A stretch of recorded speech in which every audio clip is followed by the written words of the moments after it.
Hello all, welcome and welcome back to my YouTube channel. आज के इस video में हम हिंदी का गद्य साहित्य डॉक्टर रामचंद्र तिवारी की पुस्तक से खंड ग 3 मूल्यांकन इससे संबंधित प्रश्नों को देखेंगे। और हमने पिछली वीडियो में यह प्रारंभ किया था, हमने भारतेंदु हरिश्चंद्र से संबंधित प्रश्नों को देखा और तथ्यों को देखा। आज हम प्रताप नारायण मिश्र से संबंधित तथ्यों को देखेंगे और हमारा ये खंड ग का दूसरा टॉपिक है और दूसरे लेखक हैं प्रताप नारायण मिश्र। इसके बाद अगर हम देखें तो हमने कई रचनाकारों को इसमें देखा था। महावीर प्रसाद द्विवेदी हैं, श्याम सुंदर दास है, रामचंद्र शुक्ल हैं, प्रेमचंद्र हैं, जयशंकर प्रसाद हैं और इस तरह कई रचनाकार इसमें शामिल हैं जिनसे संबंधित तथ्यों को हम पर्टिकुलर वीडियो में जानेंगे। ठीक है, तो सबसे पहले अगर हम देखें तो आज का जो टॉपिक है वो प्रताप नारायण मिश्र है। हम बढ़ते हैं अपने टॉपिक की ही ओर। तो आज का यह टॉपिक तथ्यों के ऊपर ही है, यानी इससे संबंधित प्रश्नों को हम नहीं देखेंगे, हम सबसे पहले तथ्यों को ही देखना प्रारंभ करेंगे। तो सबसे पहले अगर हम देखें तो प्रताप नारायण मिश्र से संबंधित जो पहली जानकारी दी गई है वो है श्री प्रताप नारायण मिश्र भारतेंदु के आदर्शों पर चलने वाले उस युग की एक विशिष्ट विभूति हैं। उनके संबंध में बाल मुकुंद गुप्त ने कहा था। किनके संबंध में बाल मुकुंद गुप्त ने कहा है? प्रताप नारायण मिश्र के संबंध में बाल मुकुंद गुप्त ने कहा है कि हिंदी साहित्य के आकाश में हरिश्चंद्र के उदय होने के थोड़े ही दिन पश्चात एक ऐसा चमकता हुआ तारा उदय हुआ था जिसकी चमक दमक देखकर लोग उसे दूसरा चंद्र कहने लगे थे। उस चंद्र के अस्त हो जाने के पश्चात इस तारे की ज्योति और बढ़ी। बड़े हर्ष के साथ कितनों ही के मुख से यह ध्वनि निकलने लगी कि यही उस चंद्र की जगह लेगा। पर दुख की बात है कि वैसा होने से पहले ही कुछ दिन बाद यह उज्ज्वल नक्षत्र भी अस्त हो गया। दूसरा तथ्य देखते हैं। तो यह जो पूरी जो बात थी वो बाल मुकुंद गुप्त ने प्रताप नारायण मिश्र के संदर्भ में कही थी कि हरिश्चंद्र के बाद अगर कोई स्थान उनका ले सकता है तो वो प्रताप नारायण मिश्र थे, लेकिन उनकी भी मृत्यु हो जाने के बाद वह जो इच्छा थी वह अधूरी रह गई। अगला जो तथ्य है वो है श्री मिश्र जी को कुल 38 वर्ष की आयु मिली थी। इस अल्प अवधि में आपने हिंदी के लिए जो कुछ किया वह अविस्मरणीय है। अगला तथ्य है प्रताप नारायण मिश्र कवि भी, निबंधकार, नाटककार, पत्रकार, अनुवादक आदि कई रूपों में हमारे सामने आते हैं। गद्य साहित्य के क्षेत्र में उनकी ख्याति उनके निबंधों के कारण है। इसके बाद क्रमशः उनके संपादक, नाटककार और अनुवादक रूप को महत्व दिया जा सकता है। यहाँ हम क्रमशः उनके निबंधकार, नाटककार और अनुवादक रूप से परिचय प्राप्त करेंगे। तो सबसे पहले हम उनके निबंधकार रूप को देखेंगे, फिर नाटककार और फिर अनुवादक रूप को। उनके संपादक व्यक्तित्व के संबंध में हम अलग से विचार करना चाहेंगे, यानी उनका जो पत्रिका थी, उनकी पत्रिका ब्राह्मण, उसके विषय में भी हम चर्चा करेंगे, क्योंकि ब्राह्मण का संपादन करते हुए उन्होंने पत्रकारिता का जो आदर्श प्रस्तुत किया था वह आज भी अनुकरणीय है। तो हमारे लिए जो इनका संपादक वाला जो रूप है वह भी महत्वपूर्ण हो जाता है। तो सबसे पहले अगर हम देखें तो प्रताप नारायण मिश्र से संबंधित हम उनके निबंधकार व्यक्तित्व से परिचित होंगे। पहला तथ्य है कि एक निबंधकार के रूप में मिश्र जी का व्यक्तित्व सर्वाधिक प्रखर है। आचार्य रामचंद्र शुक्ल ने मिश्र जी और भट्ट जी की एक साथ चर्चा करते हुए लिखा है। तो शुक्ल जी का यह जो कथन है यह आपके लिए महत्वपूर्ण हो जाएगा। इन्होंने प्रताप नारायण मिश्र और बालकृष्ण भट्ट के संदर्भ में क्या लिखा है कि पंडित प्रताप नारायण मिश्र और बालकृष्ण भट्ट ने हिंदी गद्य साहित्य में वही काम किया है जो अंग्रेजी गद्य साहित्य में एडिसन और स्टील ने किया था। तो यह हिंदी साहित्य का इतिहास में रामचंद्र शुक्ल लिखते हैं कि जो काम अंग्रेजी साहित्य में एडिसन और स्टील करते हैं वही हिंदी साहित्य में प्रताप नारायण मिश्र और बालकृष्ण भट्ट करते हैं। अगला तथ्य है जोसेफ एडिसन, जिनका समय 1672 से 1719 है, और रिचर्ड स्टील, जिनका समय 1672 से 1729 है। दोनों अंग्रेजी गद्य साहित्य के उन नायक और श्रेष्ठ निबंधकार हैं। एडिशन में बुद्धि तत्व की प्रधानता थी। अगर हम देखें तो एडिशन जो थे वो बुद्धि तत्व की प्रधानता थी उनमें, और स्टील में हृदय तत्व की। इस दृष्टि से अगर देखें तो भट्ट जी को एडिसन कहा गया है और मिश्र जी को स्टील के समकक्ष रखा जा सकता है। तो आपके लिए महत्वपूर्ण हो जाएगा कि सिर्फ एडिसन कहा गया है और किसे स्टील कहा गया है। तो यहाँ मिश्र जी को स्टील कहा गया है और भट्ट जी को, बालकृष्ण भट्ट को एडिसन कहा गया है। ठीक है, निश्चय ही भारतेंदुकालीन इन दोनों ही निबंधकारों की हिंदी सेवा अप्रतिम है, किंतु निबंध विधा को विषयगत वैविध्य और शैलीगत समृद्धि प्रदान करने में मिश्र जी का योगदान सराहनीय है। ठीक है, अगर हम यहाँ पे देखें तो यहाँ पे जो स्टील है वो बालकृष्ण भट्ट के लिए प्रयुक्त हुआ होगा और प्रताप नारायण मिश्र के लिए एडिसन प्रयुक्त हुआ है। लेकिन जब यहाँ पे हम तथ्य देख रहे हैं तो इस तथ्य के अनुसार भट्ट जी को एडिसन बताया जा रहा है और मिश्र जी को स्टील बताया जा रहा है। ठीक है, तो ये आप देख लेंगे, जो रामचंद्र शुक्ल की जो किताब है वहाँ आप ढंग से देखेंगे कि जो एक्चुअल है वो किस तरीके से, यानी प्रताप नारायण मिश्र एडिसन है और बालकृष्ण भट्ट स्टील है, या बालकृष्ण भट्ट एडिसन है या प्रताप नारायण मिश्र स्टील है। ठीक है, तो ये आप ध्यान देंगे, ठीक है। इस पुस्तक में जिस तरीके से दिया गया है उनके अनुसार जो भट्ट जी हैं वो एडिसन हैं और मिश्र जी स्टील हैं। निश्चय ही भारतेंदु कालीन इन दोनों ही निबंधकारों की हिंदी सेवा अप्रतिम है, किंतु निबंध विधा को विषयगत वैविध्य और शैलीगत समृद्धि प्रदान करने में मिश्र जी का योगदान श्लाघ्य है। अगला तथ्य है, मासिक पत्र का संपादक होने के नाते उन्हें प्रतिमास अपने पत्र के लिए सामग्री जुटानी पड़ती थी। इसके लिए सबसे सुगम था किसी भी विषय को लेकर विचार करना और उसके माध्यम से अपनी बात पाठक तक पहुंचाना। मिश्र जी के निबंध इसी क्रम में लिखे गए हैं। निरंतर नए विषयों पर विचार करना उनकी विवशता थी, किंतु उनके निबंधों को पढ़कर यह नहीं लगता कि वे किसी प्रकार की विवशता की उपज है। अगला तथ्य है, मिश्र जी किसी भी विषय को लेकर अपनी बात कह सकते थे। कभी वे मूछ, भौं, दांत, पेट जैसे शारीरिक अंगों को लेकर विचार करते हैं, कभी द, ट, त जैसे वर्णमाला के अक्षरों को लेकर। तो अगर हम देखें तो विषय की विविधता हमको प्रताप नारायण मिश्र के निबंधों में दिखाई देती है। मुछ, भौं, दांत, पेट जैसे निबंधों को लेकर भी करते हैं और वर्णमाला के एक एक वर्ण को लेकर भी इन्होंने निबंध लिखे हैं। कभी वे फूटी सहे आजी न सहे, घूरे के लत्ता बिना कनातन का डोल बांधे, मरे का मारे साहमदार, अष्ट कपारी दारिद्री, जहाँ जाए तहाँ सिद्धि, लड़ते हैं और हाथ में तलवार भी नहीं जैसी लोकोक्तियों और कहावतों को अपने विचार का विषय बनाते हैं। कभी ठेठ जानी शंका सबका हूँ, ऊंच निवास नीच करतूती, कली मह केवल नाम प्रभावों आदि तुलसी द्वारा प्रयुक्त सूक्तियों को संस्कृत की सहस्त्र सूक्तियों उनको कंठस्थ थी। इसलिए मुनिनाम च मति भ्रमः अहम कष्टम पंडिता विधे, मूल्य नास्ति कुतः शाखा, सर्व संग्रह कर्तव्य का काले फलदायक है जैसी सूक्तियों को भी वे अपने निबंधों का विषय बना लेते। तो विषय की विविधता यानी विषय की जो विषय का जो चयन है उसमें आप देखेंगे कि कई तरीके की विविधताएं दिखाई देती हैं। कभी संस्कृत का कोई सूक्त ले लिया, कभी लोकोक्तियाँ ले लिया है, कभी उन्होंने तुलसीदास के कोई वाक्य ले लिए हैं या दोहे ले लिए हैं। तो इस तरीके से अगर देखें तो इनके जो निबंधों के जो विषय हैं वो कहीं ना कहीं आकर्षक दिखाई पड़ते हैं। अगला तथ्य है, बेगार, रिश्वत, देशोन्नति, देसी कपड़ा, बाल शिक्षा, धर्म और मत, हमारी आवश्यकताएं, ग्रामों के साथ हमारा कर्तव्य, देव मंदिरों के प्रति हमारा कर्तव्य, गंगा जी की स्थिति, दशावतार, उन्नति की धूम, बाल्य विवाह, प्रहलाद चरित्र, अपव्यय, विलायत यात्रा, गोरक्षा, नवपंथी और सनातनचारी और शैव सर्वस्व जैसे शीर्षक देकर आर्थिक, राजनीतिक, धार्मिक, सामाजिक तथा देशभक्ति जैसे विषयों का सीधा प्रतिपादन भी मिश्र जी ने किया है, किंतु यहाँ भी उनकी प्रतिपादन शैली स्वच्छंद है। अगला जो तथ्य है वो है देशोन्नति शीर्षक निबंध का, ठीक है, आपके लिए महत्वपूर्ण हो जाएगा ये। देशोन्नति शीर्षक निबंध का आरंभ मिश्र जी मुसलमानों के आने से पहले मुक्ति के सस्ती होने की बात से करते हैं और पूरा एक पैरा धर्मशास्त्रों से मुक्ति के सस्ती होने का उदाहरण देने के बाद कहते हैं, ठीक मुक्ति ही की सी दशा आजकल देशोन्नति की देख पड़ती है। वास्तविकता तो यह है कि मिश्र जी के निबंधों का विषयगत वर्गीकरण किया ही नहीं जा सकता।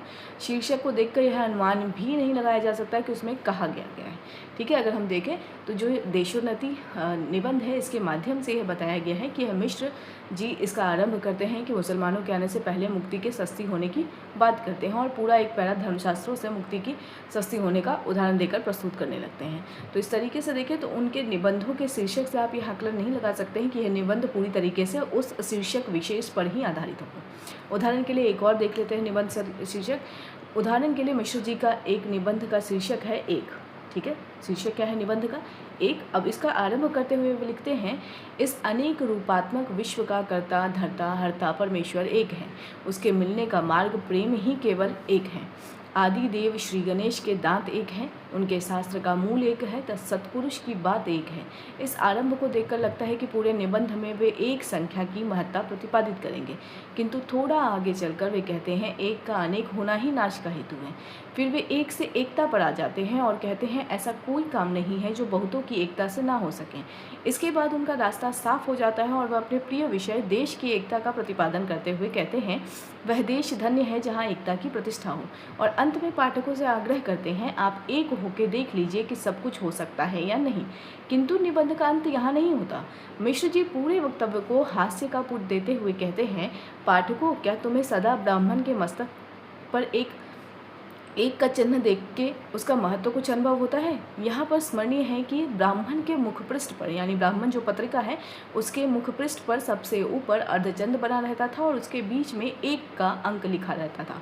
तो फिर क्यों नहीं सब झगड़े छोड़ के सत्यचित से एक की शरण होते? क्यों नहीं एक होते हैं और एक करने का प्रयत्न करते हैं। प्रतिपाद्य विषय को ध्यान में रखकर विचार करें तो इस निबंध का शीर्षक होना चाहिए एकता का महत्व, एकता में शक्ति आदि कुछ भी हो सकता था।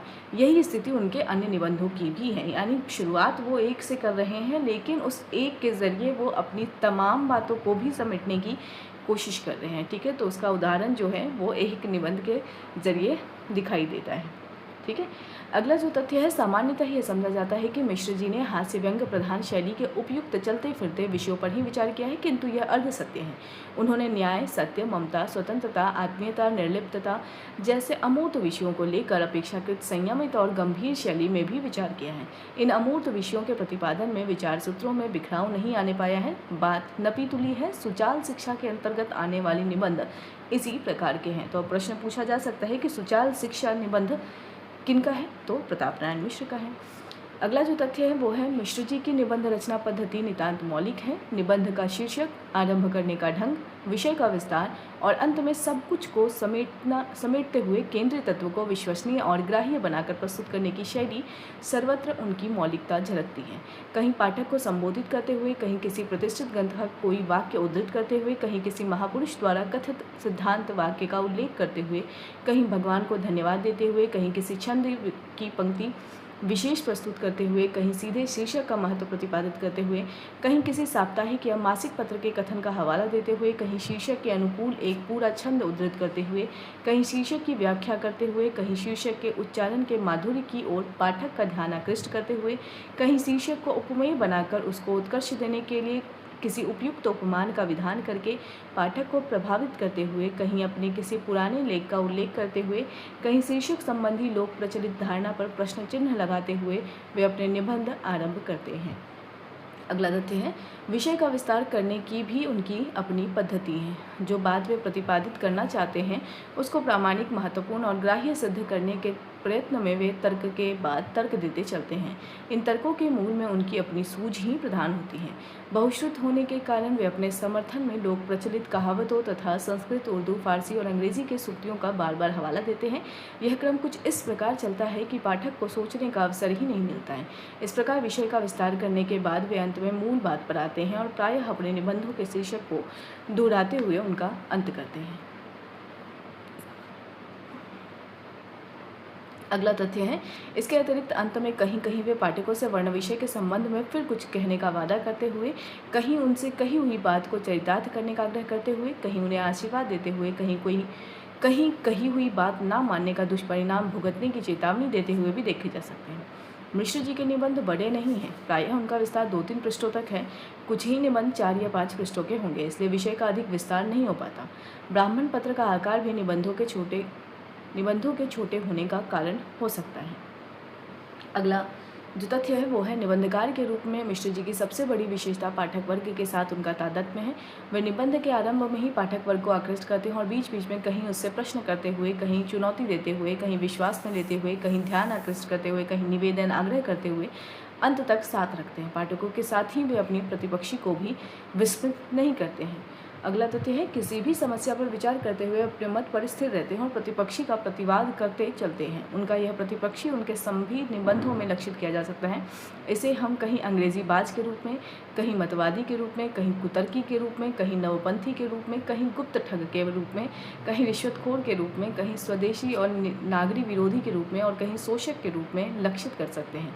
मिश्र जी को बराबर ध्यान रहता है कि उनका पाठक कहीं प्रतिपक्षी का विश्वास ना कर ले, तो वो ये भी कोशिश करते हैं कि जिस बात से वो सहमत नहीं है उसके प्रति अपनी असहमति भी दर्ज करते जाएं, ताकि जब पाठक वर्ग किसी प्रतिद्वंदी की बात सुने तो उसका जो कह सकते हैं काट या तर्क जो है वो द्विवेदी जी के प्रताप नारायण मिश्र के निबंधों में स्पष्ट रूप से मिल सके और वह दोनों में अंतर आसानी से समझ सके। तो यह भी एक देखा जाए तो अपने जो आलोचकीय व्यक्तित्व जो है वो कहीं ना कहीं इसमें मिश्र जी का दिखाई देता है। अगला तथ्य है, कहीं कहीं मिश्र ने दोनों पक्षों को एक साथ उपस्थित करके प्रश्नोत्तर शैली में अपनी बात कही है। मतवाले भाई और प्रेमी, ज्ञानचंद और प्रेमचंद, फक्कड़ तथा भंगड़ प्रश्नोत्तर शैली के निबंध है। अब अगर प्रश्न पूछा जाए प्रश्नोत्तर शैली के निबंध कौन कौन से हैं, तो फक्कड़ और भंगड़ ज्ञानचंद्र और प्रेमचंद, मतवाले भाई और प्रेमी। तो ये सभी निबंध क्या है, प्रश्नोत्तर शैली के निबंध हैं। निबंधों में नाटकीयता का समावेश स्वाभाविक है। अगला तथ्य देख लेते हैं, मिश्र जी के अन्य निबंधों में भी प्रतिपक्षी की काल्पनिक उपस्थिति के कारण एक प्रकार की नाटकीयता आ गई है। इससे उनके निबंध जीवंत हो गए हैं। हिंदी साहित्य के इतिहास में निबंधकार मिश्र जी अपनी स्वच्छंदता, आत्मव्यंजकता, हास्य प्रियता, व्यंग वक्रता, सजीवता, चपलता, लोकोन्मुखता, मुहावरेदानी तथा लोकोक्तियों एवं सुक्तियों की बहुलता के लिए स्मरण किए जाते हैं। अगला तथ्य है, इस क्षेत्र में उनके एक ही प्रतिद्वंदी जी श्री बालकृष्ण भट्ट हैं। इसमें संदेह नहीं कि दोनों में बहुत सी बातें समान हैं, किंतु भट्ट जी मिश्र जी की कलम की कारीगरी के कायल थे। हिंदी प्रदीप में लीलाल पर अपना निबंध आरंभ करते हुए वे कहते हैं, हमारे कानपुर के सहयोगी संपादक शिरोमणि ब्राह्मण में भौं पर अपने कलम की कारीगरी का उम्दा नमूना दिखला चुके हैं। उन्हीं को अपना शिक्षा गुरु मान हम भी आज लीलाल पर अपनी लेखनी की सुधराहट की बानगी का दो एक नमूना अपने पाठकों को देना चाहते हैं। तो अगर देखें तो यहाँ बालकृष्ण भट्ट कहीं ना कहीं उनको आदर सम्मान देते हुए प्रताप नारायण मिश्र को और अपनी पत्रिका का आरंभ करते हैं। तथ्य देखते हैं दूसरा, भट्ट जी और मिश्र जी दोनों एक दूसरे को प्रेरित और प्रभावित करते हैं। कभी कभी तो दोनों ने एक ही विषय पर अपने विचार व्यक्त किए हैं, किंतु दोनों की वचन भंगिमा अलग अलग है। अब एक निबंध है बात, ठीक है, तो ये बात निबंध बालकृष्ण भट्ट का भी है और प्रताप नारायण मिश्र का भी है। तो अभी हम देखते हैं, सबसे पहले यह जो निबंध है वो बालकृष्ण भट्ट का है। अब देखते हैं, उदाहरण के लिए बात शीर्षक निबंध लिया जा सकता है। बात के संबंध में भट्ट जी कहते हैं, हम यहाँ पढ़ रहे हैं, बात के संबंध में भट्ट जी कहते हैं यानी बालकृष्ण भट्ट जी कहते हैं कि बात क्या है, बात किसे कहते हैं। यह तो सब कोई जानते हैं कि यह शब्द पुराना हमारे ही देश का है। हमने इसे किसी विदेशी से मंगनी नहीं मांगा, किंतु शुद्ध हिंदी और वार्ता का अपभ्रंश है। बात हमारी बात है, हमारे देश की बात है।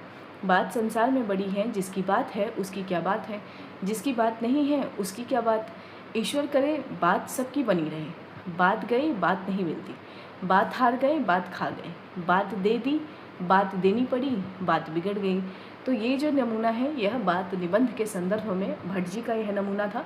और इसके बाद हम देखते हैं कि प्रताप नारायण मिश्र ने बात निबंध में क्या लिखा है। ठीक इसी विषय पर मिश्र जी लिखते हैं, यद्यपि बात का कोई रूप नहीं बदल सकता कि कैसी है, पर बुद्धि दौड़ाइए तो ईश्वर की भांति इसके भी अगणित ही रूप पाइएगा। बड़ी बात, छोटी बात, सीधी बात, टेढ़ी बात, खरी बात, खोटी बात, मीठी बात, कड़वी बात, भली बात, बुरी बात, सुहानी बात, लगती बात इत्यादि सब बात होती है। तो प्रताप नारायण मिश्र की जो शब्दावली है और जो भट्ट जी की शब्दावली दोनों ही रोचक है। अगर आप देखें तो इस बात पे कई बात हो सकती हैं, ठीक है, तो दोनों ही रोचक है। आप लोगों को ये जो निबंध है वो पढ़ना चाहिए, यानी बालकृष्ण भट्ट का भी जो निबंध बात है वो भी पढ़ना चाहिए और प्रताप नारायण मिश्र का भी ये जो निबंध बात है यह भी आपको पढ़ना चाहिए, ठीक है। अगला हम तथ्य देख लेते हैं, भट्ट जी ने यानी बालकृष्ण भट्ट जी ने अपना निबंध जून 1883 में लिखा था। अब देखिए प्रकाशन वर्ष भी दे दिया गया है कि जून 1883 में जो बात निबंध लिखा गया है वो किनका है, भट्ट जी का। और 1890 मई में जो निबंध लिखा गया है बात वो प्रताप नारायण मिश्र का है। प्रकट यह है कि मिश्र जी को भट्ट जी से प्रेरणा मिली, यानी पहले बालकृष्ण भट्ट ने लिखा फिर प्रताप नारायण मिश्र ने लिखा। तो कहीं ना कहीं प्रताप नारायण मिश्र ने प्रेरणा ली है भट्ट जी से, किंतु उन्होंने मात्र प्रेरणा ली है, अनुकरण नहीं किया है। यानी कि जो बात निबंध में जो चीज़ें स्पष्ट कर रहे हैं बालकृष्ण भट्ट, उसी बात को यहाँ पे प्रताप नारायण मिश्र नहीं उठा रहे हैं, अपनी अलग शैली में उस बात शीर्षक को वो बयां कर रहे हैं। भट्ट जी की विदग्धता का आधार संदर्भ भेद को दृष्टि में रखकर किया गया प्रयोग वैविध्य है, जबकि मिश्र जी ने विशेषण वैविध्य द्वारा चमत्कार उत्पन्न किया है। अगला तथ्य है, भट्ट जी और मिश्र जी की विचारधारा में भी पर्याप्त समानता है। दोनों देशभक्त हैं, दोनों को अपनी संस्कृति, भाषा और साहित्य से प्रेम है, दोनों स्वदेशी वस्तुओं के प्रयोग पर बल देते हैं, दोनों अंग्रेज़ों की शोषण नीति का विरोध करते हैं, देश की आर्थिक दुर्दशा का चित्र खींचते हैं और टैक्स का विरोध करते हैं। दोनों ही आस्तिक हैं, दोनों का ईश्वर में अखंड विश्वास है, दोनों मूर्ति पूजा का समर्थन करते हैं किंतु अंधविश्वास के विरोधी हैं। दोनों ही समाज सुधार पर बल देते हैं, दोनों ही बाल विवाह का विरोध करते हैं और विधवा विवाह का समर्थन करते हैं। दोनों को फैशन परस्ती से चिढ़ है, दोनों ही हर बात में अंग्रेज़ों की नकल करने की प्रवृत्ति को घातक मानते हैं। दोनों प्रवृत्ति मार्ग के समर्थक और जीवन के धनी हैं। इस वैचारिक साम्य के कारण ही दोनों ने प्रायः समान विषयों पर लेखनी चलाई है और पूरी निष्ठा से हिंदी साहित्य की सेवा की है। जिस बिंदु पर दोनों अलग होते हैं वह है राजभक्ति और देशभक्ति का द्वंद्व। मिश्र जी दोनों को एक साथ निभाने की कोशिश करते हैं, किंतु भट्ट जी को दोनों में स्पष्ट विरोध दिखाई देता है। वो नहीं मानते कि कोई एक साथ राजभक्त और देशभक्त दोनों हो सकता है। वे भारतीय राष्ट्रीय कांग्रेस को एक ऐसी संस्था के रूप में देखते थे जिसका संगठन भारत में ब्रिटिश शासन को पुष्ट करने के लिए किया गया था, इसलिए वे उसका समर्थन नहीं कर पाते हैं। तो भट्ट जी के अनुसार देशभक्त और राजभक्त एक साथ एक बार नहीं बन सकता है कोई व्यक्ति। सब मिलाकर भट्ट जी की राजनीतिक दृष्टि अधिक पैनी है, चीज़ों को देखने का उनका दृष्टिकोण भी अधिक वैज्ञानिक है। साहित्य के संबंध में वे विकासवाद के सिद्धांत को स्वीकार करते हुए प्रतीत होते हैं। उनके संबंध में डॉक्टर रामविलास शर्मा ने लिखा है। अब रामविलास शर्मा ने भट्ट जी के विषय में क्या लिखा है यह भी आपके लिए महत्वपूर्ण हो जाएगा। उन्होंने लिखा है कि भट्ट जी अपनी गंभीर आलोचना प्रतिभा, संयत शैली आदि गुणों के कारण भारतेंदु युग से भिन्न बहुत कुछ आज के से लगते हैं। आज के युग में विश्लेषण और विवेचन का जोर है। भारतेंदु युग की प्रतिभा मूलतः रचनात्मक थी। यह जो तथ्य है वो निकला है भारतेंदु युग और हिंदी भाषा की विकास परंपरा, और यह कृति है डॉक्टर रामविलास शर्मा की, और इस कृति में इन्होंने भट्ट जी के विषय में यह संदर्भ लिखा है। ठीक है, अंतिम तथ्य है इस टॉपिक का, निसंदेह विचार और रचनात्मक ऊर्जा दोनों दृष्टियों से मिश्र जी भारतेंदु युग का अतिक्रमण नहीं करते हैं। इस दृष्टि से भट्ट जी उनसे आगे हैं। वे अपने युग का अतिक्रमण करते हुए प्रतीत होते हैं, किंतु दोनों की तुलना करते समय यह भी ध्यान रखना होगा कि भट्ट जी कवि नहीं थे। मिश्र जी जितने बड़े निबंधकार थे उतने ही बड़े कवि थे। उनके निबंधों में कवित्व है, हास्य और विनोद उनके व्यक्तित्व के अंग हैं। भट्ट जी अधिक संयत, गंभीर और निर्मम हैं। मिश्र जी के निबंधों में लालित्य अधिक है, वे अधिक सहज हैं। पाठक के साथ उनका तादात्म्य भी कुछ अधिक ही है। अगला तथ्य है नाटककार प्रताप नारायण मिश्र। तथ्य देख लेते हैं। नाटककार के रूप में मिश्र जी का स्थान भारतेंदु युग की सीमाओं को देखते हुए कम महत्वपूर्ण नहीं है। उन्हें नाट्य शास्त्र का ज्ञान भी था और मंच पर अभिनय करने का व्यावहारिक अनुभव भी। उन्होंने अपने समसामयिक नाटककारों श्रीनिवास दास, अंबिका दत्त व्यास, ज्वाला प्रसाद मिश्र, राधा कृष्ण दास आदि के नाटकों की समीक्षा भी की है। अगला तथ्य है स्वाभाविक है कि नाटक रचना करते समय आपने अपने अनुभवों का पूरा लाभ उठाया होगा। भारतेंदु की भांति आप भी अनुभव करते थे कि अब संस्कृत नाट्यशास्त्र का जटिल विधान अपनी उपयोगिता खो चुका है, इसलिए आपने भी नाटकों की रचना में प्राचीन एवं नवीन रचना पद्धतियों का समन्वय किया है।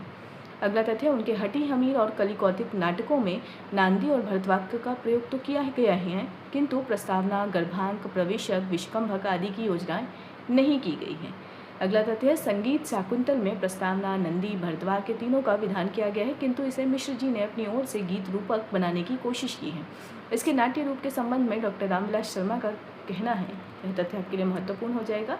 इसका ढांचा न संस्कृत नाटकों का है, संगीत शाकुंतल के संदर्भ में कह रहे हैं, यह प्रताप नारायण मिश्र की ही कृति है, और इसके संदर्भ में डॉक्टर रामविलास शर्मा जी कहते हैं कि इसका ढांचा न संस्कृत नाटकों का है न अंग्रेजी नाटकों का, यह नौटंकी का एक विशुद्ध रूप है। भारतेंदु युग और हिंदी भाषा की विकास परंपरा, इस पुस्तक से यह उद्धृत है। इसके कुछ स्त्री पात्रों के गीत ग्राम गीतों की धुन पर बनाए गए हैं। मिश्र जी ने संस्कृत के अभिज्ञान शाकुंतल का आधार लेते हुए भी इसमें अपनी ओर से काफ़ी कुछ जोड़ा घटाया है। मूल नाटक में पात्रों की संख्या अधिक है, मिश्र जी ने कुछ पात्र कम कर दिए हैं। मूल नाटक के अंकों को दृश्यों में विभक्त कर दिया गया है। पूरे नाटक को उन्होंने बैसवाड़े के ठेठ गांवों की मानसिकता के अनुरूप ढाल दिया है। इस प्रकार उन्होंने इसे एक नया नाट्य रूप प्रदान किया है। तो अभी हम जो जान रहे हैं वो नाटककार मिश्र जी के रूप में जान रहे हैं, और इनकी कृतियाँ जो हैं वो नाटक विधा से संबंधित हैं। अगली जो रचना है वो है कली कौतुक और भारत दूरदर्शा। ये दोनों नाटक इनके प्रताप नारायण मिश्र का है, एक प्रकार से दुखांत नाटक कहे जा सकते हैं। इनकी रचना पर पाश्चात्य दुखांत नाटकों की छाया लक्षित की जा सकती है। नाटकों के क्षेत्र में मिश्र जी का सबसे अधिक सफलता उन्हें अभिनय बनाने में मिली है। उनके नाटक छोटे हैं और मंच की आवश्यकता को ध्यान में रखकर लिखे गए हैं। संवाद छोटे छोटे पात्रों के स्वभाव और संस्कार के अनुकूल है। हास्य और व्यंग्य की सृष्टि करने में भी मिश्र जी को पर्याप्त सफलता मिली है। उन्होंने हास्य को मूल कथा का अंग बनाकर प्रस्तुत किया है। अगला तथ्य है ऐतिहासिक नाटक में उन्होंने इतिहास की रक्षा की है। उनका हठी हमीर एक सफल नाट्य कृति है। इसमें पात्रों का शील निदर्शन प्रभावपूर्ण है। इसके नायक हमीरदेव अपने उदात्त चरित्र से पाठकों को विशेष प्रभावित करते हैं। वस्तु संगठन में संतुलन है। कथा के विकास में संघर्ष का विधान होने के कारण पूरे नाटक में गति आ गई है। अगला तथ्य है, यह होने पर भी नाटककार के रूप में मिश्र जी का मूल्यांकन उनके युग की सीमाओं को ध्यान में रखकर करना उचित होगा। उस समय हिंदी नाटक विकास के प्रथम चरण में था। अपना स्वतंत्र स्थान बनाने के लिए वह पारसी कंपनियों से संघर्ष कर रहा था। उसका कोई आदर्श मंच भी नहीं था। युग का नया परिवेश नाटककारों के सामने चुनौती बनकर खड़ा था। उन्हें दर्शकों की अभिरुचि का संस्कार करना था, पारसी कंपनियों के फूहड़पन से बचना था, अद्भुत अलौकिक घटनाओं के स्थान पर स्वाभाविक और विश्वसनीय घटनाओं की योजना करनी थी, जनता का मनोरंजन करना था और इन सब के साथ नाटकों को उद्देश्यपरक बनाकर उनमें देश हित और राष्ट्रीय चेतना का समावेश भी करना था। मिश्र जी ने इस चुनौती को स्वीकार किया और न केवल सुरुचिपूर्ण साहित्यिक नाटकों की रचना की, वरन स्वयं मंच पर अभिनय करके नाट्य प्रेमियों के सामने आदर्श भी प्रस्तुत किया। इस स्तर पर उनका ऐतिहासिक महत्व स्वीकार्य होना चाहिए। अब हम पढ़ रहे हैं अनुवादक प्रताप नारायण मिश्र। तथ्य देख लेते हैं। अनुवादक के रूप में भी मिश्र जी को अच्छी सफलता मिली है। उन्होंने सबसे अधिक अनुवाद बांग्ला भाषा से किए हैं। कुछ अंग्रेजी और फारसी कविताओं के अनुवाद भी उन्होंने किए थे, किंतु उधर उनका मन नहीं लगता था। अगला तथ्य है, मुरादाबाद के मुंशी इंद्रमणि ने फारसी में कुछ कविताएं लिखी थी। ये कविताएं एक ऐसे मुसलमान के हिंदुओं पर किए गए आक्षेपों के जवाब में लिखी गई थी जो खत्री से मुसलमान हो गया था। मिश्र जी ने इन कविताओं का फारसी से हिंदी में अनुवाद किया था। उनके अंग्रेजी अनुवाद के विषय में श्री बालमुकुंद गुप्त ने लिखा है, अंग्रेजी अखबार पढ़ लेते थे, कभी इच्छा करते तो कुछ अनुवाद भी कर लेते थे, पर बड़ी अनिच्छा से। तो प्रताप नारायण मिश्र के संदर्भ में यह जो बात है, यह बालमुकुंद गुप्त ने लिखी है अंग्रेजी भाषा के अनुवाद के संदर्भ में। प्रताप नारायण मिश्र को बांग्ला भाषा से अनुवाद करने का अच्छा अभ्यास था। अपने 5 जनवरी 1892 के एक पत्र में उन्होंने बालमुकुंद गुप्त को लिखा था, इधर कई किताबों का अनुवाद भी कर डाला है, छप रही है। देवी चौधरानी का अनुवाद इन दिनों कर रहा हूँ, अच्छा नावल है। अयोध्या बेगम का पता बतलाओ तो उसे भी मंगवा के करी डालें। इससे लगता है कि बांग्ला के चर्चित उपन्यासों को मिश्र जी प्राप्त होने पर पढ़ते थे और पसंद आने पर उनका अनुवाद भी कर डालते थे। अगला तथ्य है, डॉक्टर शांति प्रकाश वर्मा ने इनके अनुवादों के विषय में लिखा है, मिश्र जी का अनुदित साहित्य मूल ग्रंथों का अक्षरशः अनुवाद है। इन मूल ग्रंथों की कथावस्तु, चरित्र चित्रण तथा पात्रों आदि में कोई परिवर्तन नहीं किए हैं। यहाँ तक कि अध्याय, खंड और परिच्छेद तक मूल ग्रंथों पर आधारित है। प्रताप नारायण मिश्र की हिंदी गद्य गोदेन, यह जो कृति है, यह डॉक्टर शांति प्रकाश वर्मा की है और इस कृति में उन्होंने मिश्र जी के संदर्भ में यह बात लिखी है। अगला तथ्य है, मिश्र जी ने अक्षरशः अनुवाद करके अनुवादक के धर्म की रक्षा की है। मूल ग्रंथों की कथावस्तु में या पात्रों के चरित्र चित्रण में परिवर्तन करना अनुवादक का कार्य नहीं है। अनुवादक को अपनी भाषा में भी मूल रचना जैसा प्रभाव उत्पन्न करना होता है। इसके लिए वह अपनी भाषा की प्रकृति को ध्यान में रखकर मूल ग्रंथ की वाक्य रचना और शब्द योजना में थोड़ा बहुत परिवर्तन कर सकता है।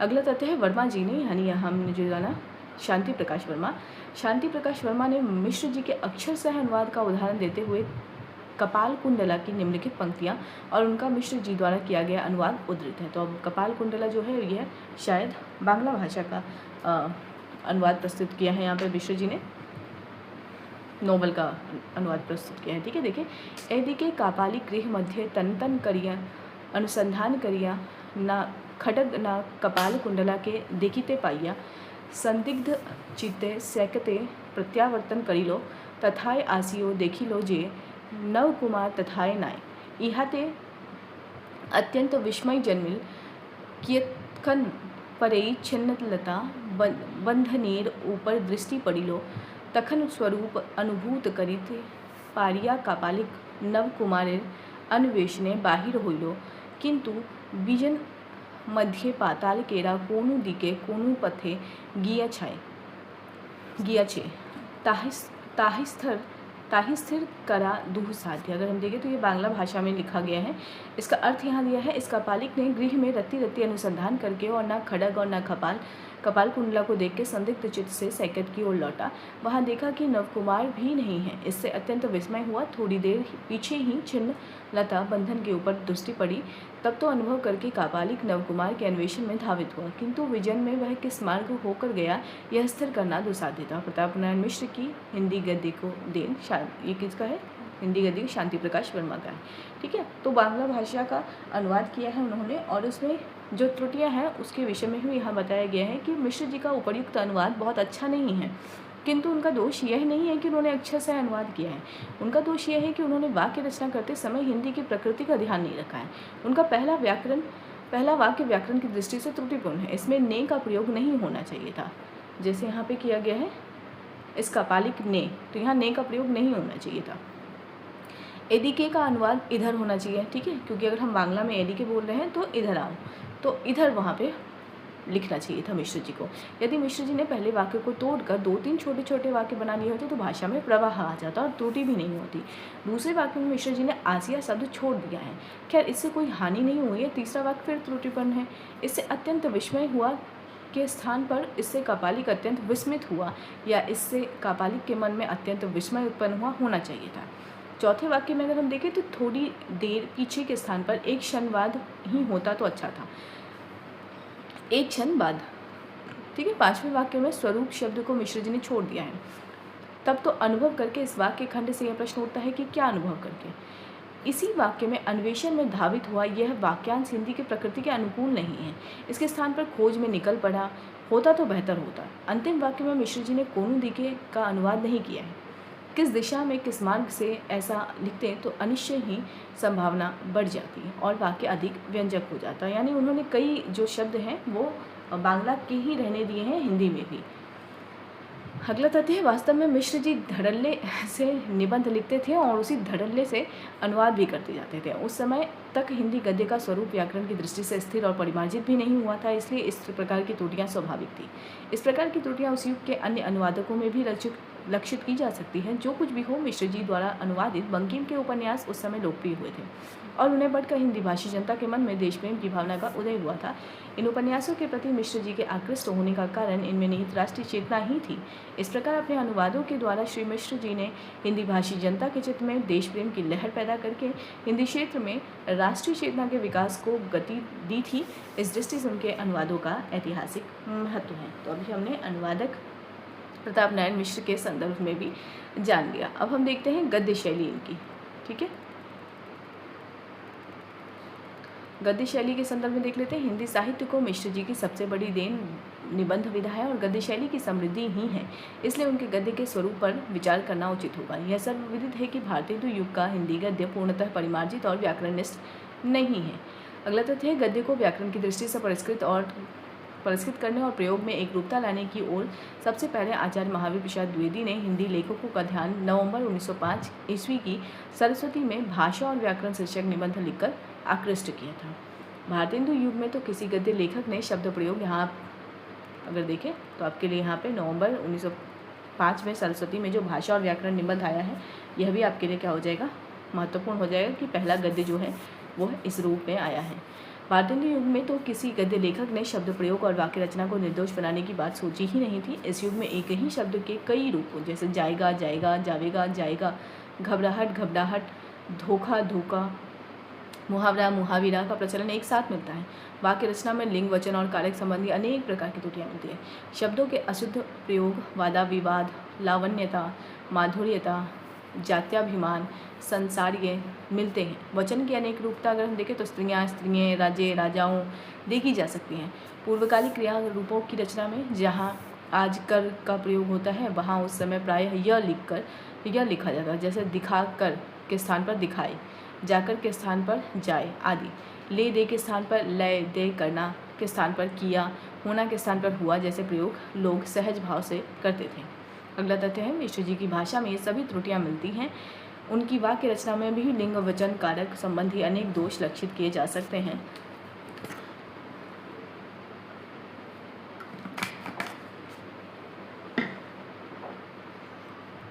इसके अतिरिक्त वे प्रायः वह के स्थान पर वो, पृथक के स्थान पर पृथक, प्रश्न के स्थान पर प्रश्न, लेखनी के स्थान पर लेखनी और ऋषि के स्थान पर ऋषि लिखते हैं। एकता, बाल्य, निरोग्य, महामात्य जैसे प्रयोग भी वे निसंकोच करते हैं। भाषा परिष्कार और परिमार्जन उनका लक्ष्य ही नहीं था। अगला तथ्य है, उनके गद्य की सबसे बड़ी विशेषता उसकी ऊर्जा है। यह ऊर्जा उन्होंने लोक जीवन से ग्रहण की। उनका पूरा गद्य एक ऐसे प्रतिभाशाली शिक्षक का गद्य है जो शताब्दियों से सुप्त लोकमानस को उसी की बोली बानी में, उसी के मस्तिष्क धरातल पर उतरकर जगाना चाहता है, उसे नए युग के आलोक से आलोकित करना चाहता है, किंतु कहीं भी शिक्षक की कठोर मुद्रा का आभास नहीं होने देता। उसके पाठक ही उसके विद्यार्थी हैं, जिन्हें वह रिझाता है, हंसाता है, आकृष्ट करता है, समझाता बुझाता है, चेतावनी देता है, सचेत करता है, प्रोत्साहित करता है और आशीर्वाद भी देता है। यह सब उन्हीं के साथ घुल मिल कर करता है।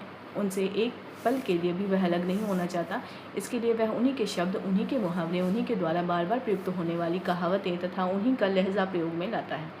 अगला तथ्य है, मिश्र जी को हम सदैव ऐसे ही शिक्षक की भूमिका में पाते हैं। यही कारण है कि उनके गद्य में मोहरी, मुर्चिरों, धम्मक, भड़िया, लसौड़ा, देखुली, लतीहल, भुच, जुथाव, हौरा, ट्रिल, राम, रसरा, खटिया, ढंग, गहना, लत्ता, धूल, अच्छत, भंडुआ, मरही, गाले, खाँव खाँव, मुछ, हौंकते हौंकते, अक्किल, पुण्य, पुपला, भूसा, दांता, किलकिल, हिजो, खुरहे, भट्टी, पोला, बूता, बहिनी, अठई, दसई, सीधा, भोजन सामग्री, धेला, कौड़ी, साठा, अड़ोस पड़ोस, मूंड, नौधरी, बबुआइन, टसकाए, गुरबा, लंकलाट, गुसैया, रुजगार, लढ़िया, पिसौनी, कुटौनी, अंचार, फलाने ढिकाने, थुक्का, फजीती, पुरबुले, बियाज, छियाज, गहना, गुड़िया, ठेलुआ, खज्ज, अखज्ज, हडपई, हडपड़ई आदि न जाने कितने शब्द लोग जीवन से आकर डट गए हैं।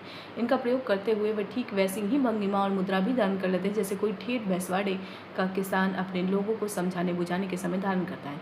इसलिए उनके गद्य में लोक प्रचलित मुहावरों और कहावतों की भरमार है। डॉक्टर शांति प्रकाश वर्मा ने तो इन मुहावरों और कहावतों का पूरा कोश ही तैयार कर दिया है। मुहावरा कोश लगभग 110 पृष्ठ का है। कहावतें कुल 16 पृष्ठों में आई हैं। इनके अतिरिक्त मिश्र जी ने अपनी बातों की पुष्टि के लिए संस्कृत की जिन सूक्तियों और श्लोकों को उद्धृत किया है उनकी संख्या 220 है।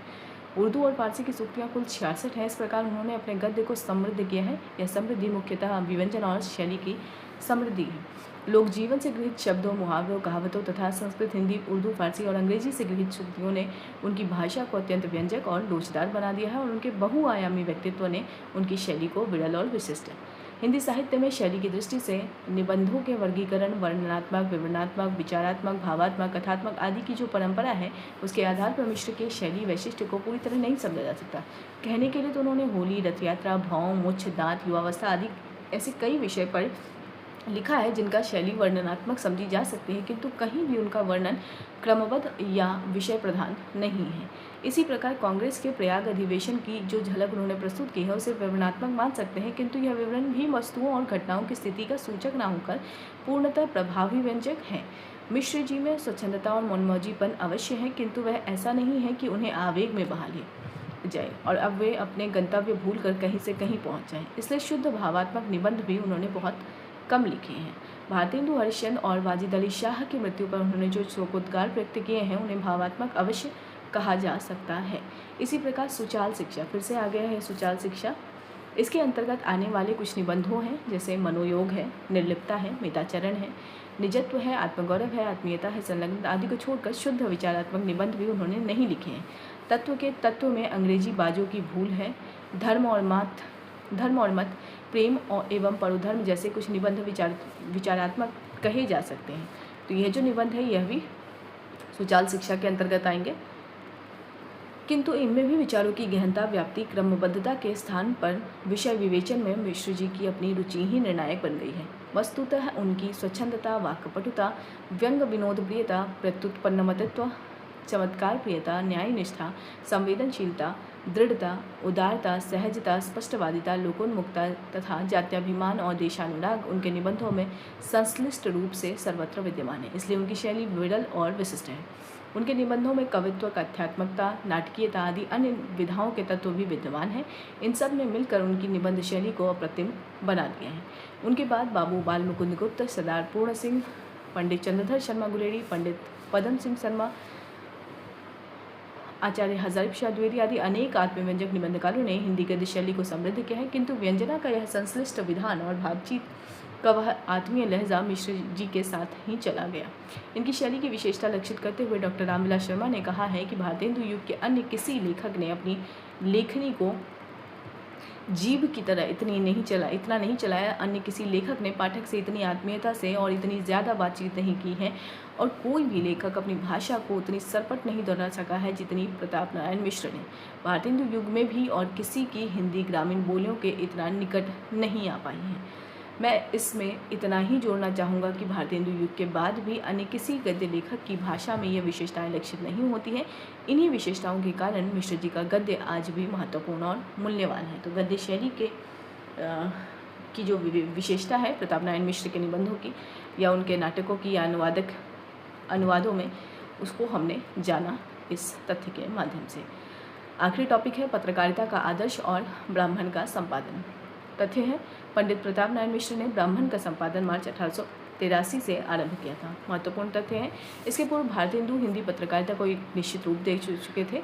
1868 में उनका कविवचन सुधा था भारतीय हिंदू का, 1873 में हरिश्चंद्र मैगजीन था। ठीक है, उसके बाद उनके जीवन काल में ही अकेले उत्तर प्रदेश से अगर हम देखें तो उत्तर प्रदेश से काशी पत्रिका 1876 से निकली, काशी पत्रिका 1876 में निकली काशी से, भारत बंधु अलीगढ़ से निकली 1876 में, हिंदी प्रदीप प्रयाग से निकली 1870 में, आनंद कादम्बनी मिर्जापुर से निकली 1881 में, प्रयाग समाचार प्रयाग से निकली 1883 में, दिनकर प्रकाश 1883 में, लखनऊ से निकली पीयूष प्रवाह 1884 में, काशी से निकली भारत जीवन 1894 में निकली काशी से, भारतीय हिंदू 1884 में निकली वृंदावन से, कविकुल कंज दिवाकर 1884 में निकली बस्ती से, आदि कई पत्रिकाएं प्रकाशित होने लगी थीं। इनमें प्रथम 4 ब्राह्मण से पहले हिंदी जगत में अपना स्थान बना चुकी थी। मिश्र जी भारतीय हिंदू की पत्रकारिता से विशेष रूप से प्रभावित थे। भट्ट जी द्वारा संपादित हिंदी प्रदीप भी उनका आदर्श था। हिंदी प्रदीप का सिद्धांत वाक्य भी भारतीय हिंदू ने ही लिखा था। अगर हम देखें तो हिंदी प्रदीप बालकृष्ण भट्ट का है और इसका सिद्धांत वाक्य किसने लिखा? भारतीय हिंदू ने लिखा। प्रश्न पूछा जा सकता है कि हिंदी प्रदीप का सिद्धांत वाक्य किसने लिखा था, तो आपको लगेगा कि वो बालकृष्ण भट्ट ने लिखा, लेकिन लिखा भारतीय हिंदू ने था। ठीक है, क्या लिखा है उन्होंने? शुभ सरस देश स्नेह पूरित प्रकट हुए आनंद भरे, बची दुसह दुर्जन वायु सो मणि दीप समथिर नहीं डरे, सूझे विवेक विचार उन्नति कुमति सब यामे जरे, हिंदी प्रदीप प्रकाश मूर्खतादि भारत तमहरे। तो ये जो पंक्ति है वह हिंदी प्रदीप के लिए लिखा भारतीय हिंदू ने। अगली जो जानकारी है वो ये है कि मिश्र जी ने इसी परंपरा का अनुगमन करते हुए ब्राह्मण का सिद्धांत वाक्य भर्तृहरि की एक सूक्ति के आधार पर निश्चित किया। तो अब प्रश्न पूछा जा सकता है कि ब्राह्मण पत्रिका का जो सिद्धांत वाक्य है वो किसने लिखा? तो स्वयं मिश्र जी ने लिखा है, लेकिन वो आधार जो है उन्होंने ग्रहण किया है भर्तृहरि की एक सूक्ति से। क्या है उसकी जो सूक्ति है? वो है नीति निपुण नर धीर वीर कुछ सुजस करो किन, अथवा निंदा कोटि करो दुर्वचन छीनहु छिन, संपतहु पतिहूँ चली जाहू रही अथवा अगणित धन, अबही मृत्यु किन होहूँ अथवा निश्चलतन, पर न्याय वृत्ति को तजत नहीं जे विवेक गुण ज्ञान निधि, यह संग सहायक रहत नित देत लोक पर लोक सही। तथ्य देख लेते हैं। ब्राह्मण के मुख्य पृष्ठ पर सबसे ऊपर अर्धचंद्र बना रहता था। चंद्रमा के आकार के भीतर संस्कृत की यह सूक्ति छपती थी। शत्रोरपि गुणावाच्या दोषावाच्या गुरोरपि, इसे भी ब्राह्मण का सिद्धांत वाक्य कहा जा सकता है। चंद्रमा के आकार के ऊपर 1 लिखा रहता था। ब्राह्मण का आकार 9 और आधा इंच लंबा और 6 और आधा इंच चौड़ा होता था। पृष्ठ संख्या 12 थी। एक प्रति का मूल्य 2 आना और वार्षिक मूल्य मात्र 1 रुपया था।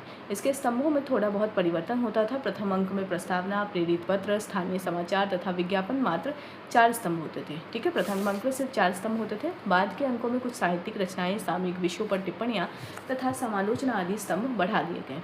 इसमें मुख्य रूप से मिश्र जी की ही रचनाएँ छपती थी।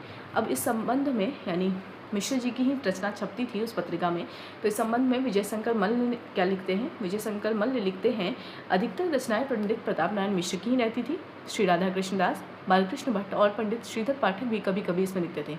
एकाध लेख भर्तृहरि, हरिश्चंद्र और पंडित अयोध्या सिंह उपाध्याय के भी हैं इसमें ब्राह्मण पत्रिका में। अगला तथ्य है, बांकीपुर जाने के बाद ब्राह्मण की पृष्ठ की संख्या 24 हो गई थी और लेखकों में भी कुछ नए नाम जुड़ गए थे। मल्ल जी के अनुसार श्री बलभद्र मिश्र, कार्तिक प्रसाद मिश्र, गदाधर प्रसाद शर्मा, ललित कवि मिजाजी लाल शर्मा, सीताराम, अंबिका प्रसाद, काशीनाथ चौबे, कवि गोप, बद्रुद्दीन शुक्ल आदि अन्य लेखकों का सहयोग भी ब्राह्मण को प्राप्त हुआ था। अगला तथ्य देखते हैं। ब्राह्मण के पहले अंक में प्रस्तावना शीर्षक से मिश्र जी ने अपने पत्र का उद्देश्य स्पष्ट किया था। इन्होंने क्या लिखा था? ब्राह्मण पत्रिका का उद्देश्य क्या स्पष्ट करते हुए लिखा, हम गुणी हैं या अगुणी यह तो आप लोग कुछ दिन में आप ही जान लेंगे, क्योंकि हमारी आपकी आज पहली भेंट है। पर यह तो जान रखिए कि भारतवासियों के लिए क्या लौकिक क्या परलौकिक मार्ग में एकमात्र अगुआ हम और हमारे थोड़े से हिंदी समाचार पत्र भाई ही बन सकते हैं। हम क्यों आए हैं यह ना पूछिए। कानपुर इतना बड़ा नगर है सहस्त्राब्दी मनुष्य की बस्ती पर नागरिक पत्र, जो हिंदी रसिकों का एकमात्र मन बहलाव, देशोन्नति का सर्वोत्तम उपाय, शिक्षक और सभ्यता दर्शक, अत्युच्च ध्वजा यहाँ एक भी नहीं। भला यह हमसे कब देखी जाती। हम तो बहुत शीघ्र आप लोगों की सेवा में आते और अपना कर्तव्य पूरा करते, परंतु अभी अल्प सामर्थ्य अल्प वयस्क हैं, इसलिए महीने में एक ही बार आ सकते हैं। प्रस्तावना का अंत करते हुए वे कहते हैं, हाँ एक बात रही जाती है कि हम में कुछ अवगुण भी हैं, तो सुनिए। जन्म हमारा फागुन में हुआ है और होली की पैदाइश प्रसिद्ध है। कभी कोई हंसी कर बैठे तो क्षमा कीजिए, सभ्यता के विरुद्ध ना हो पावेगी। तो यह जो पंक्ति है यह भी प्रस्तावना के रूप में, और प्रस्तावना को अंत करते हुए ब्राह्मण जी प्रताप नारायण मिश्र जी ब्राह्मण पत्रिका के अंक में लिखते हैं। उपयुक्त प्रस्तावना से स्पष्ट है कि मिश्र जी पत्र पत्रिकाओं को शिष्ट, परिहास और मन बहलाव के साधन के अतिरिक्त देशोन्नति का सर्वोत्तम उपाय, शिक्षक, सभ्यता दर्शक और तथा लौकिक एवं परलौकिक उन्नति का आधार मानते थे। अगला तथ्य है, ब्राह्मण के खंड 1 संख्या 3 में उन्होंने अपने कर्तव्य को स्पष्ट करते हुए लिखा था, जब हम अपने कर्तव्य पर दृष्टि करते हैं तो एक पहाड़ सा दिखाई पड़ता है, जिसका उल्लंघन करना अपनी शक्ति से दूर जाना पड़ता है। सहस्त्रों विषय विचारणीय हैं, किस किस पर लिखें, और यदि लिखें भी तो यह आशा बहुत कम है कि कोई हमारी सुनेगा, परंतु करें क्या। काम तो यह उठाया है, यदि आपने ग्राहकों को यह समाचार दें कि अब गर्मी बहुत पड़ने लगी, या फलाने लाला साहब की बारात बहुत धूम से उठी, या हमारे ज़िले के साहब मजिस्ट्रेट, तहसीलदार साहब और कोतवाल साहब इत्यादि धर्म और न्याय के रूप ही हैं, तो हमारा पत्र तो भर जाएगा, पर किसी जीव का कुछ लाभ न होगा। और यदि सच सच वह असह्य दुख जो हम प्रजागण को हैं वह लिखे तो उससे लाभ होना तो बहुत दूर दिखाई देता है, पर जिनके हाथों वह असह्य दुख हमको प्राप्त होते हैं वह हम पर क्रुद्ध होंगे। यही डर लगता है कि कहीं नमाज के बदले रोज़ा ना गले पड़े। पर हम भिखमंगे नहीं कि केवल ग्राहकों की खुशामद का ख्याल रखें। हम भाट नहीं कि बड़े आदमियों और राजपुरुषों की निरी झूठी स्तुति गाया करें। जो हो सो हो, हम ब्राह्मण हैं, इसमें हमारा धर्म नष्ट होता है और हम पतित हुए जाते हैं। जो अत्यंत दीन और असमर्थ देश भाइयों पर अत्याचार होते सैकड़ों मनुष्यों से सुने और फिर उसे सर्वसाधारण और सरकार पर विदित ना करें, यही तो हमारा कर्तव्य है। इससे हम अनुमान लगा सकते हैं कि कितनी कठिनाइयों में और कितना संतरास झेलते हुए मिश्र जी ने ब्राह्मण के माध्यम से अपने देश भाइयों पर होने वाले अत्याचारों को जनता और सरकार के सामने रखा था और इसे ही अपना कर्तव्य माना था। समाचार संकलन करना ब्राह्मण का मुख्य उद्देश्य नहीं था, इसलिए इसमें अन्य पत्रों से समाचार संकलित कर लिए जाते थे।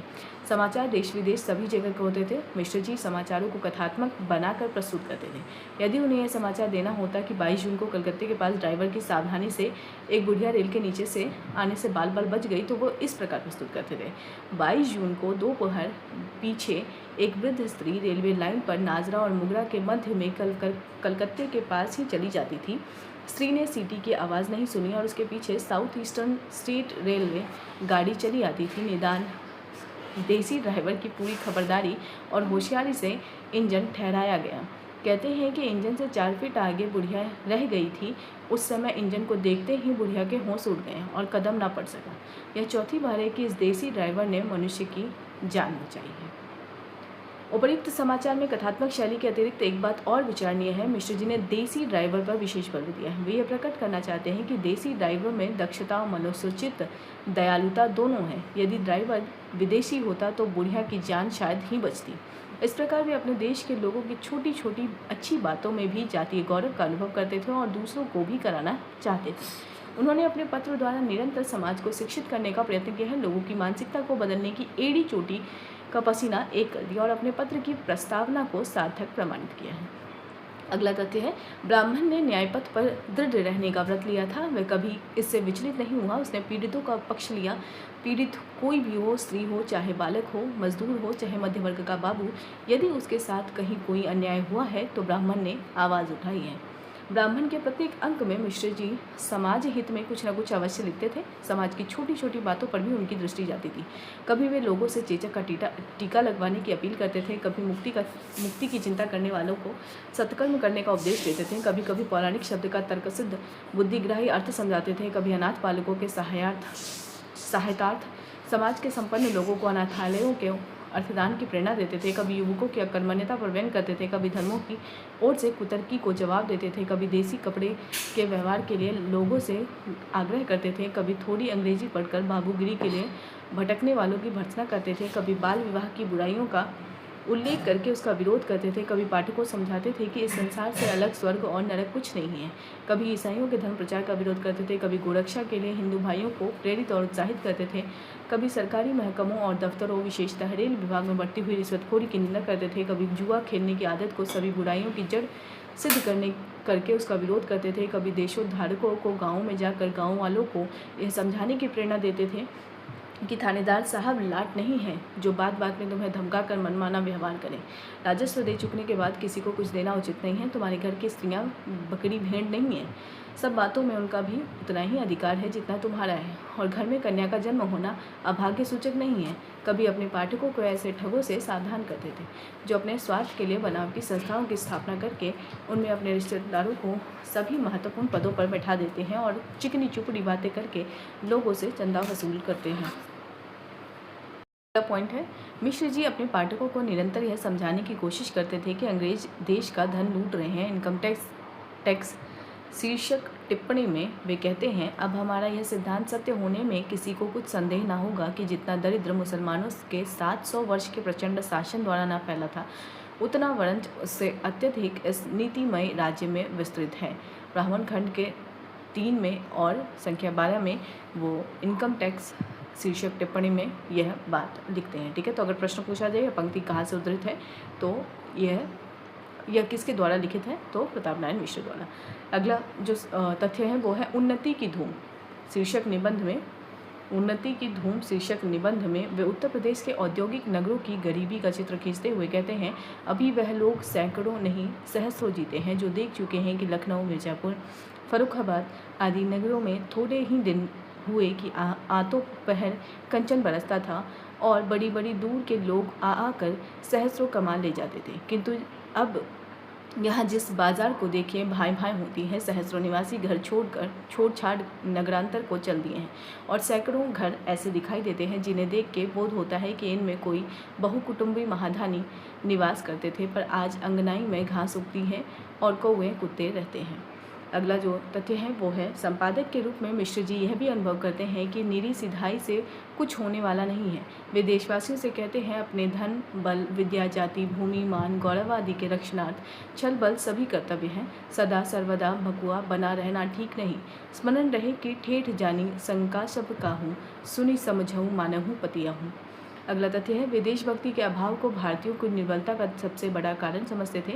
सबे सहायक सबल के कौन अनिबल सहाय शीर्षक निबंध में वे अनेक घटनाओं का हवाला देकर देशवासियों को समझाते हैं कि अंग्रेज सबल हैं, वे शासक हैं, हम पराधीन हैं, इसलिए न्याय संगत होने पर भी हमारी बात नहीं सुनी जाती है और वे कुछ भी करें, कितना भी अत्याचार करें, उसे न्यायोचित ठहराया जाता है। इसलिए यदि हम अपना पशुत्व दूर किया चाहें तो केवल सभाओं में लेक्चर देना व अखबारों में लंबे लंबे लेख देना, सरकार से दुख रोना मात्र लाभजनक ना होगा। इसके लिए तो आंखें मीच कर आगा पीछा कुछ न सोचकर जैसे हो वैसे भ्रातृ स्नेहवर्धन में जुट जाना चाहिए, नहीं तो कोई बातों से कभी कुछ ना होगा। हमारे नैर्बल्य का महत्तम कारण केवल देशभक्ति का अभाव है। अगला तथ्य है, ब्राह्मण का सिद्धांत वाक्य था कि शत्रुओं के भी गुणों का बखान करना चाहिए और गुरु के भी दोष प्रकट कर देना चाहिए।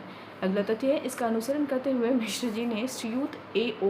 ह्यूम, भारतीय राष्ट्रीय कांग्रेस के संस्थापक, श्री ब्रिडला, ब्रिटिश लोकसभा के सदस्य और भारत के शुभचिंतक, और लॉर्ड रिपन 1880 से 84 तक भारत के वाइसराय जैसे अंग्रेज जो शासक जाति के होने के कारण भारतवासियों के शत्रु थे, किंतु अपने गुणों के कारण सम्मान के पात्र बन गए थे, की प्रशंसा की और उचित वक्ता कलकत्ता से प्रकाशित उनका सहकर्मी पत्र था। जैसे पत्र की मुनीनाम च मति भ्रमा शीर्षक से व्यंग्यगर्भित भर्त्सना की है। तो मुनीनाम च मति भ्रमा शीर्षक से व्यंग्यगर्भित भर्त्सना किसने की है, तो यह तथ्य पूछा जा सकता है। यह प्रताप नारायण मिश्र ने की और किन किन राजाओं या शासकों को की है, तो इसमें आप इनका नाम उल्लेखित कर सकते हैं। तथ्य देख लेते हैं दूसरा, यही नहीं, उन्होंने ब्राह्मण के अनेक साहित्य रचनाओं की दो टूक आलोचना करके अपनी स्पष्टवादिता का परिचय दिया है। ब्राह्मण खंड 8 संख्या 8 के प्राप्ति स्वीकार स्तंभ के अंतर्गत उन्होंने चतुर्भुज मिश्र के आलह रामायण सुंदरकांड की आलोचना इस प्रकार की है, पंडित जी को चाहिए कि इस छंद तथा इस भाषा में वह विषय लिखें जो सर्वसाधारण के लिए सांसारिक उपकार का हेतु हो। रामचरित को इस रूप में लाने की देश के लिए कोई विशेष आवश्यकता नहीं है। अगला तथ्य है, देश हित का निरंतर ध्यान रखने के कारण भारतीय राष्ट्रीय कांग्रेस की स्थापना 1885 होने पर मिश्र जी को विशेष प्रसन्नता हुई। उन्हें लगा कि अब देश की समस्याओं का निराकरण करने के लिए अखिल भारतीय स्तर पर एक सामूहिक आंदोलन उठ खड़ा हुआ है।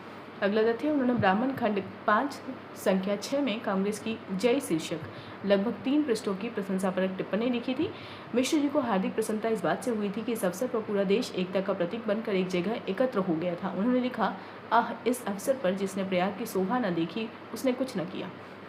लूथर साहब के हाथे का नाम हमने प्रेमनगर रखा था क्योंकि लड़के बूढ़े हिंदू मुसलमान जैन क्रिस्तान पश्चिमोत्तर देसी बंगाली महाराष्ट्र गुजराती सिंधी मद्रासी फारसी इंग्लिस्तानी सब के सब प्रेम से भरे हुए दृष्टि आते थे।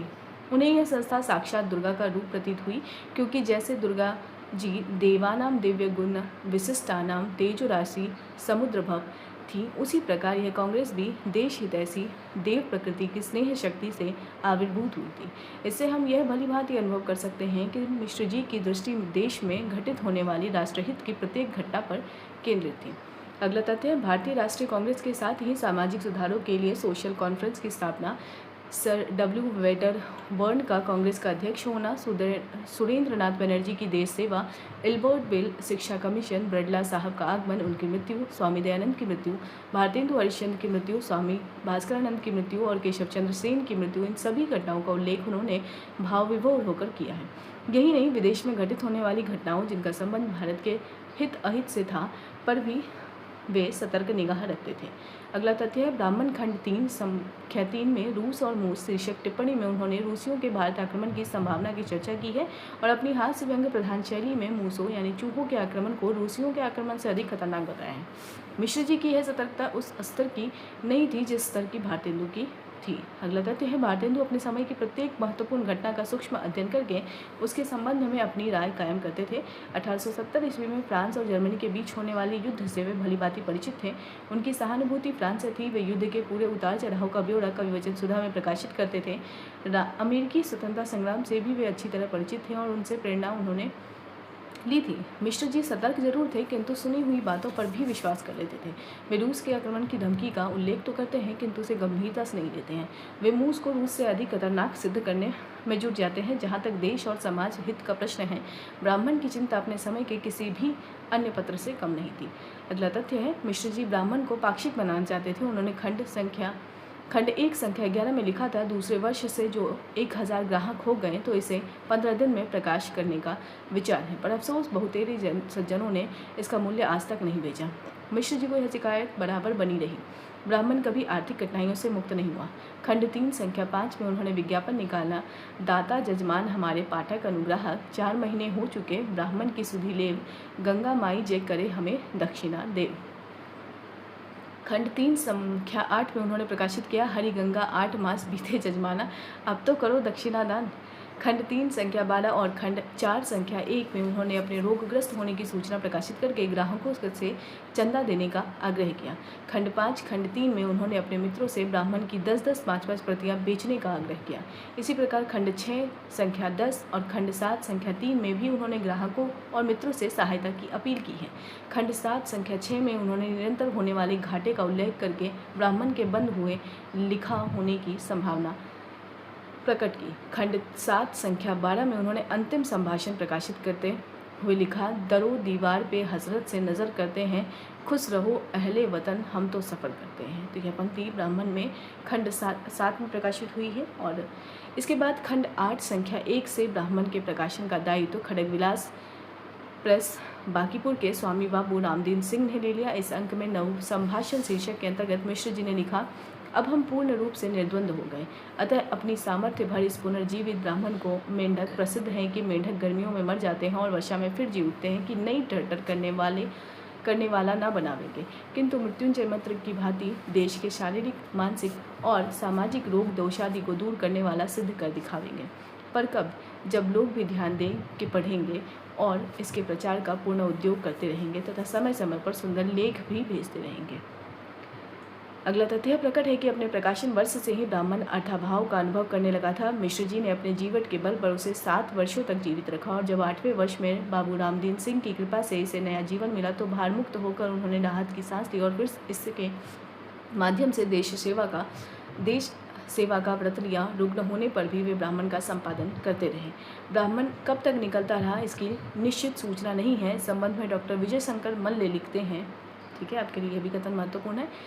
विजय शंकर मल्ल लिखते हैं, ब्राह्मण कब तक निकलता रहा इसका ठीक पता नहीं है। हमें नए वर्ष के 12वें अंक तक की प्रति देखने को मिली है। इस अंक में एक प्रकाशिकीय सूचना छपी है कि अब ब्राह्मण का आकार प्रतिमास 5 फाउन रहेगा।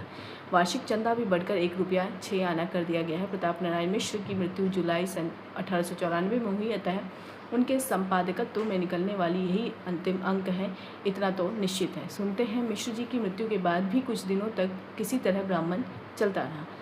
अगला तथ्य है, प्रताप नारायण मिश्र द्वारा संपादित इस पत्र ने अपने समय के लेखकों और पत्रकारों पर अपने वैशिष्ट्य की अच्छी छाप छोड़ी थी। बाबू राधाकृष्ण दास, बाल मुकुंद गुप्त जैसे साहित्यकारों ने इस पत्र की मुक्त कंठ से प्रशंसा की है। तो यहाँ तक था प्रताप नारायण मिश्र से संबंधित जानकारी, यानी आपने उनको निबंधकार के रूप में देखा, नाटककार के रूप में देखा, अनुवादक के रूप में देखा, उनकी गद्य शैली को देखा और संपादक के रूप में ब्राह्मण पत्रिका में जो उनकी भूमिका रही है और ब्राह्मण पत्रिका का जो योगदान रहा है उसे भी हमने जाना। तो फिलहाल हम इस वीडियो को यहीं पे एंड करते हैं। वीडियो को एंड तक देखने के लिए थैंक यू सो मच। अगर कोई सजेशन है, कोई सुझाव है तो आप कमेंट सेक्शन में ज़रूर बताएं।